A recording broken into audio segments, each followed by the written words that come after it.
Este comentario será un poco distinto a lo habitual. Yo quiero hacer un relato de lo que ha sido mi experiencia como mamá en lo que se refiere a la diferencia entre hombres y mujeres.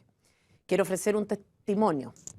Como algunos de ustedes saben, tengo 9 hijos, 6 mujeres y 3 hombres.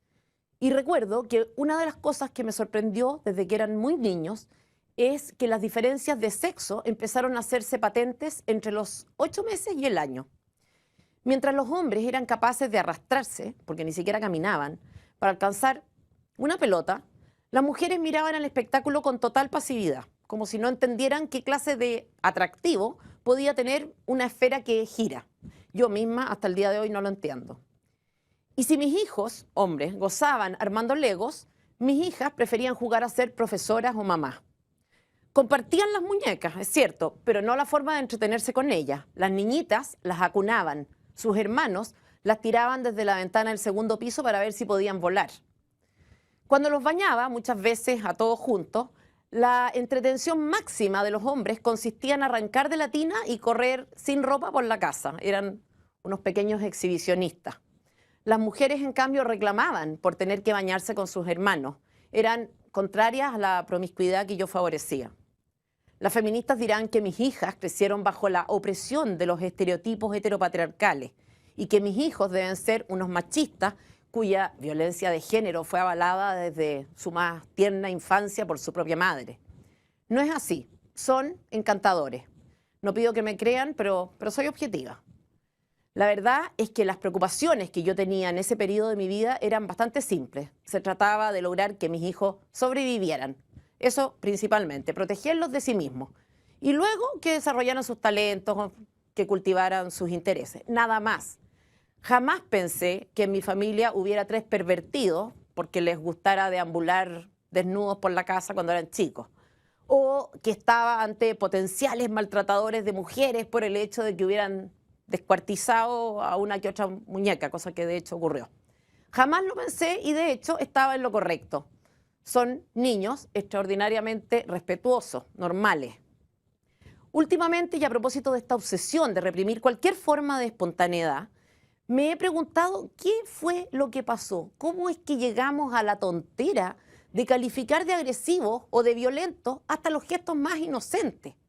¿Desde cuándo es que abrirle la puerta a una mujer o dejarla pasar es ofensivo?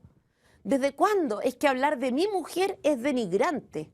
¿Cómo habría que denominar entonces a la propia madre? Bueno, se puede decir mi mamá, como la mujer que me parió, o a la propia hermana, como la mujer con la que comparto padre y madre, para que ninguna se sienta cosificada.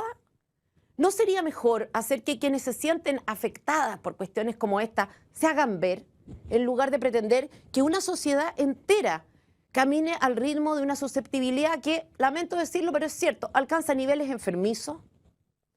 Nada de eso es agresión, nada de eso es violencia. Y voy a decir más, una cierta dosis de agresividad en el ser humano no solo es inofensiva, sino saludable y necesaria. De hecho, cuando toda la agresividad humana se inhibe como peligrosa, lo único que se logra es que se acumule una enorme cantidad de energía que en el largo plazo opera como una bomba atómica. De hecho, sin una dosis mínima de agresividad, el ser humano, hombre y mujer, no sobrevive. Y esa dosis no hay que asfixiarla en los niños porque la necesitan, de nuevo, insisto, para vivir.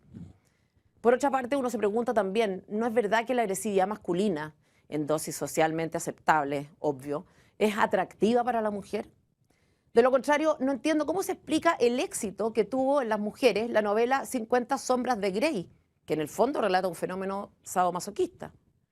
¿No es la sexualidad humana un juego agresivo en el que el hombre irrumpe violentamente en la mujer que se deja poseer? ¿También es cultural esto?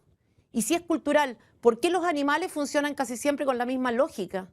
¿Por qué el macho busca y la hembra recibe?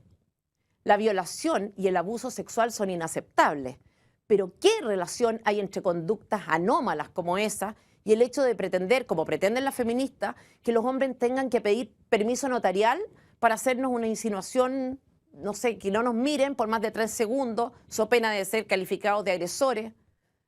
No hago una apología del violador, del don Juan, del que no conoce límites ni sabe de respeto. Por el contrario, distingo entre la agresividad de un enfermo y la que es normal y deseable, porque permite hacer descargas de manera controlada. En fin, cuando los niños crecieron un poco, empezaron a ir a casa de amigos. Hasta el día de hoy, si les pregunto cómo les fue, los hombres me informan con solo 2 palabras, bien o mal.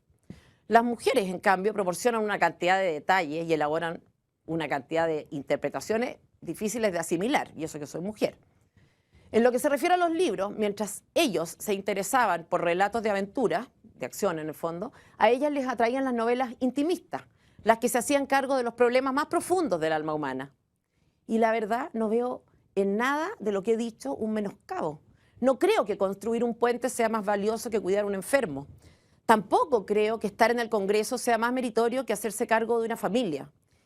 Y si algún cambio creo que debiera producirse es en la línea de valorizar, revalorizar las actividades más propiamente femeninas, de repensar el mundo en este sentido antes de pedirle a la mujer que renuncie quizá a sus propios intereses, a sus prioridades, a su ser más íntimo, porque socialmente es considerada inferior cuando lo hace. De hecho, a mí me llama la atención, mucho la atención, que algunas de las personas que intentan ofenderme lo hagan diciéndome que mejor me quede en la casa, que me dedique a parir, como si hacer un comentario de este tipo, como el que estoy haciendo, fuera socialmente más meritorio que eso otro.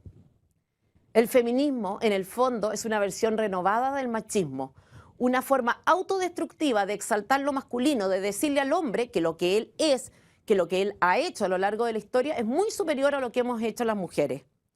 Cuando oigo el discurso feminista, pienso en mis hijas, en lo que les va a tocar vivir. Y una de las cosas que me preocupa es que en este ideal de ser igualada al hombre, sean absorbidas en su feminidad. Que la presión social las obligue a ser tan competitivas y agresivas como un hombre porque nadie se hace cargo de su especial delicadeza. Que sean menos valoradas o despreciadas si es que sus preferencias o sus prioridades no son las mismas de su hermano. Que tengan que actuar como fieras en el espacio profesional porque sus diferencias específicas no son reconocidas como valiosas.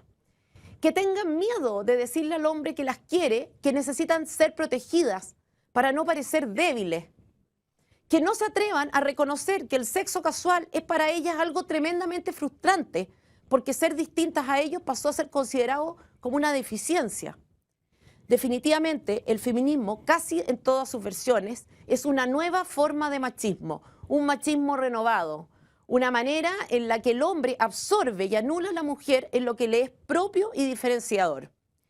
¿Qué es lo que el feminismo está logrando? Un mundo inhóspito para la mujer y perfectamente funcional para el hombre.